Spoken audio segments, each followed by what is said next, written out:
Salut les cathos, aujourd'hui nous sommes le 2 février 2023 et nous fêtons la présentation de Jésus au temple. La fête de ce jour a un double objet: célébrer la purification de Marie et la présentation de Jésus au temple selon la loi de Moïse. Cette loi fixait le temps où les mères devaient se présenter avec leur nouveau-né devant les autels, et elles exigeaient une offrande pour le rachat des enfants mâles.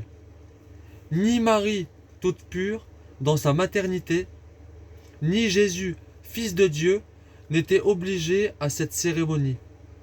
Cependant, par humilité et pour donner aux hommes un éclatant exemple d'obéissance aux lois divines, Marie, accompagnée de Joseph et portant Jésus en ses bras, se rendit au temple de Jérusalem.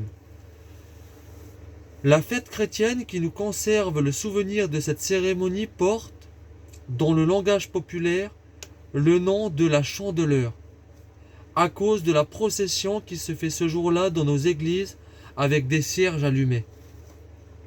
Les cierges symbolisent notre Seigneur Jésus-Christ, lumière du monde. La procession représente le passage de la Sainte Famille dans le temple et la rencontre des deux vieillards Siméon et Anne. Saint Anselme, développant ce mystère, nous dit qu'il y a trois choses à considérer dans le cierge: la cire, la mèche et la flamme. La cire, ouvrage de l'abeille virginale, et la chair du Christ. La mèche, qui est intérieure, et son âme, la flamme qui brille en la partie supérieure et sa divinité.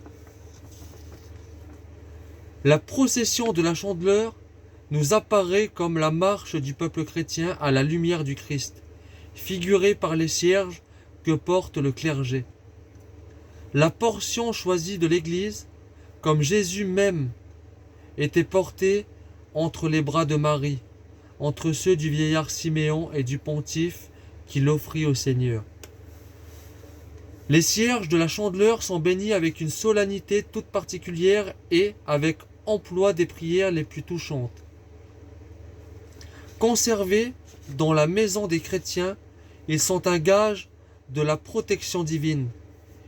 Il est dans l'esprit de l'Église d'allumer les cierges de la Chandeleur pour repousser les esprits des ténèbres, dans les dangers corporels et spirituels, au lit des mourants, pour éloigner d'eux l'ennemi des hommes, qui fait alors son suprême effort afin d'arracher les âmes à Dieu.